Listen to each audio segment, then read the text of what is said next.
Watch this video if you've ever thought of starting a career coaching business or are in the beginning stages of your career coaching business. If you have aspirations of building a business that can replace your 9 to 5, or maybe you have quit your 9 to 5, been laid off, or have been wanting to do this for a couple of years and you think this is the time, I want you to watch this video now, because this video can save you years and hundreds of thousands of dollars worth of headaches that I went through myself. So I hope you enjoy. If we have not yet met, my name is Daniel Botero. I am the founder of Opni, and we help career coaches grow their business to 10, 20, and up to $80,000 a month. I've been a career coach for over 12 years. And the last couple of years, my team and I share what we've been able to do to grow our personal career coaching business so that we can elevate the career coaching industries and help coaches like you. And in this video, I just want to dive deeper into some of the checklist items that I think anybody that's thinking about starting a career coach business should have in order to maximize the chances of success. The reality is that starting a business, whether it's career coaching business or not, it's very difficult, and there's a reason why most businesses fail in the first couple of years or become zombie businesses where are stuck making less than a couple $100,000 a year. And I don't want that for you. And I want to be able to help you be able to grow your business and be able to impact more people's lives. So what I wanted to share is actually a concept that I talk a lot about in other videos, and we'll actually put links to this video of the theory of constraint flowchart, where I dive into all these stages.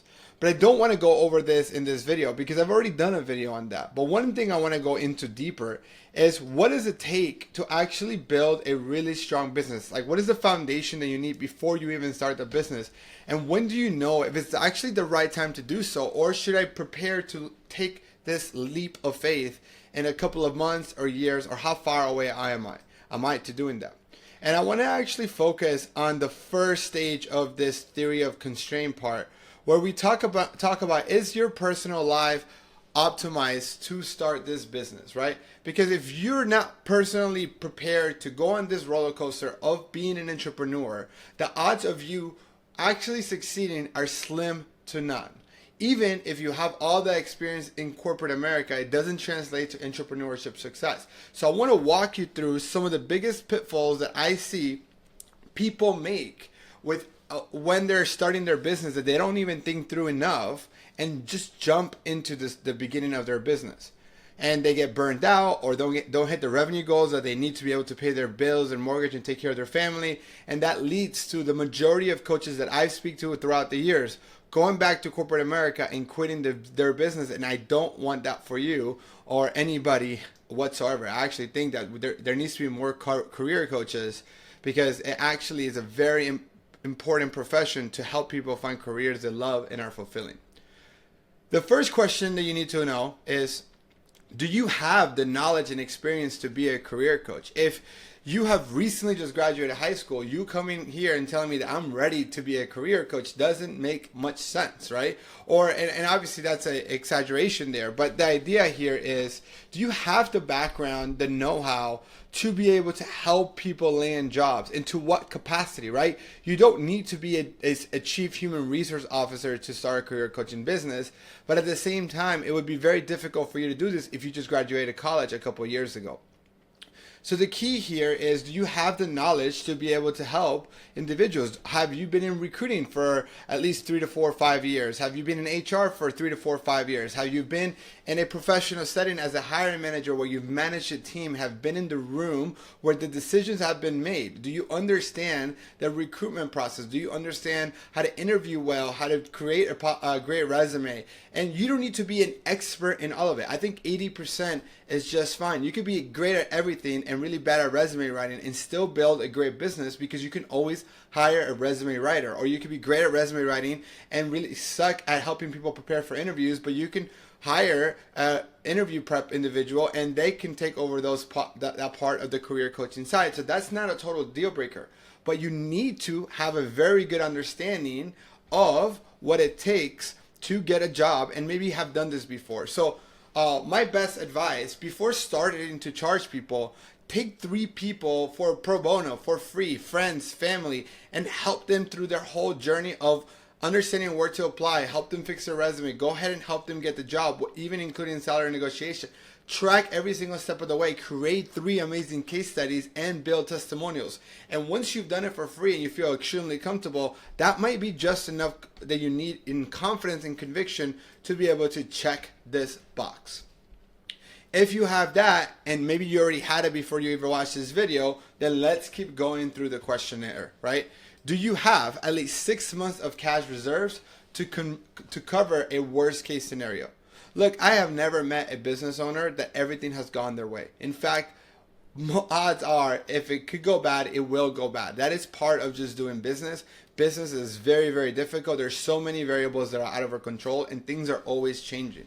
And so to expect that you're going to be able to get your business up and running in month 1 and not have to have a reserve, it's going to be very naive of you. And so I kind of just want to set this up front and set the standard that you should have either A, 6 months of cash reserves if you're deciding to do a career coaching business full time, and I would say 6 months minimum, or B, you're still working your 9 to 5 and are putting the extra hours, nights and weekends to be able to build your career coaching business. And you might not need the 6 months at this point because you could build your business while you work your 9 to 5. Your 9 to 5 could be paying the bills. As your business is ramping up and your business then replaces your 9 to 5, you're then going to be able to quit your 9 to 5, but at least at that point your business is already in a position to cover your expenses, and it makes it a lot easier for you.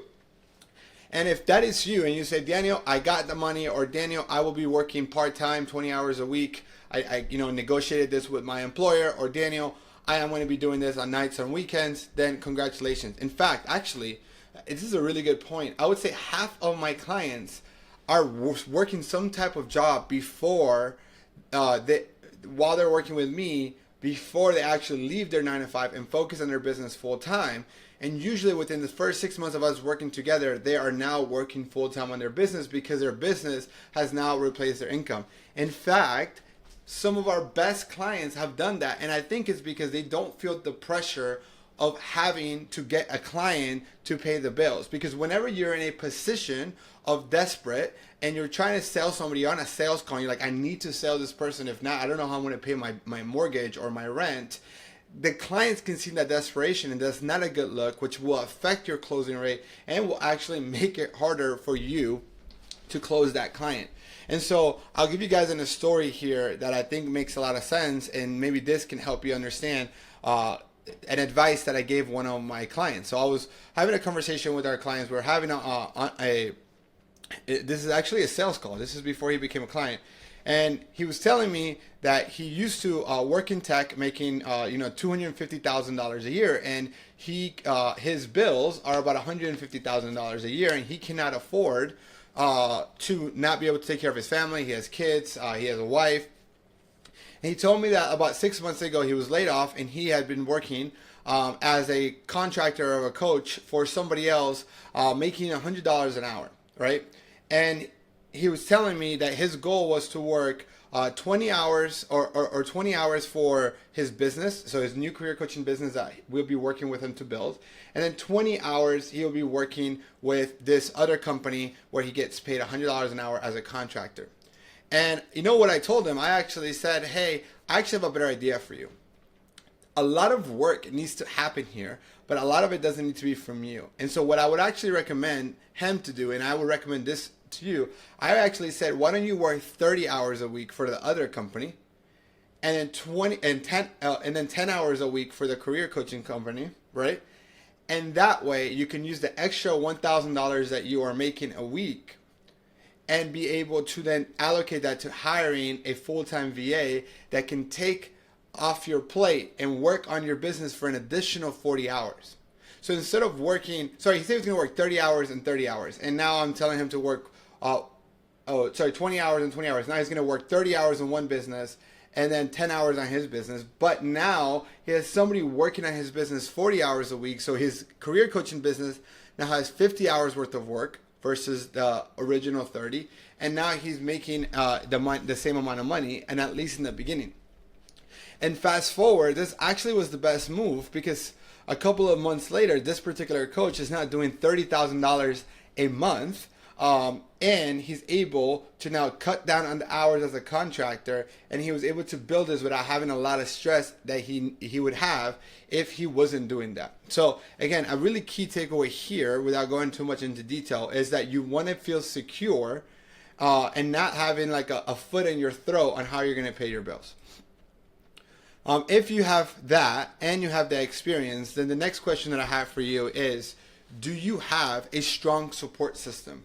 And this is important because entrepreneurship, it is an emotional roller coaster. At least for me, I went through the first 3 years of my business is what I would consider, and my wife would consider, the dark ages. I went through a lot of anxiety, level of depression, a lot of imposter syndrome, a lot of self-doubt. I came from being a high performance in a Fortune 50 corporate environment, getting promoted every 2 years, to now starting a business and failing over and over and over again. That's a different video. You can see my story and you can learn more about it. But look, I haven't met an entrepreneur who hasn't gone through this roller coaster themselves, at least emotionally speaking, because even if your revenue might be consistent, the ups and downs of entrepreneurship, it's very difficult. And if you don't have a strong support system, either a community of fellow entrepreneurs, or a community of friends, or a wife or a husband or a partner to help you there, is going to be really tough. And then the next one, this box right here, is very close to that, is, are you mentally ready for the uncertainty, stress, ups and downs that will ultimately pay off as well? Because you can have the support system, but are you ready for that level of pressure and stress that you're going to face? And if you are, then we can move on to the last point here, which is, do you have at least 20 hours to work on this business? I think it's important here to know that this type of business, like a career coaching business, the work needs to get done. A lot of it can be delegated. You can hire VAs from another country at a more affordable rate to do some lead gen for you. You can do a lot of outsourcing and video editing, administrative work. But at the end of the day, if you are the face of the business, you got to create the content, you got to take the sales calls, you got to do the coaching yourself, and that won't be something that you can delegate right away. If you can say yes to all these things, Daniel, I can work 20 plus hours a week on the business. Daniel, I am mentally prepared and I have a group support system. Daniel, have either a job, part-time job, or at least 6 months of savings. And Daniel, I have experience as a recruiter, a hiring manager, HR professional, or have experience helping others land jobs. Then you, my friend, are ready to start your career coaching business. If you don't check these boxes, I would highly suggest you think twice before actually making this jump and spend 3 months to 3 years trying to build a business when you don't have the right foundation. I don't say this to scare you at all. I say this more to encourage you to build it right the first time. And if you are just starting out or even thinking of starting out, we have a couple of options for you here at Opni that if you enjoy this, you're going to really love everything else that we do.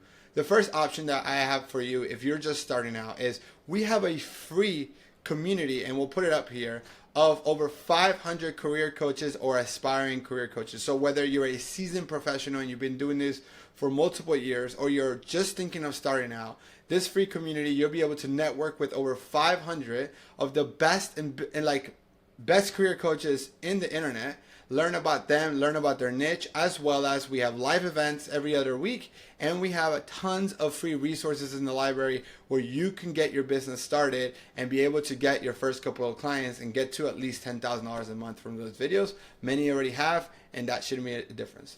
2, if you have already started or are really serious about starting, you looked at that list and you say, hey Daniel, I check all those boxes and I think I'm ready to make the jump and want to go faster by working with my team and myself to help you build a business that's going to do $10, $20, $30, $40,000 a month consistently after 6 months or less of working with us, then I want you to hit the link below and you can apply to work with us. We only work with about 3 to 4 coaches every single month, but we do offer a free business audit. We would have a conversation with either me or someone in my team to understand where you are in your business, understand your constraint, and be able to say, hey, A, yes, we can help you achieve the goals and aspirations that you have for yourself in the time that you set for yourself, or B, we don't, but here's some resources or here's who we suggest you connect with.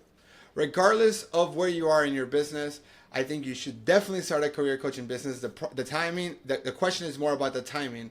And I hope this video has helped. If you have not already liked and subscribed to the channel, please do so. Thank you so much for watching, and I'll see you guys on the next video. Bye, everyone.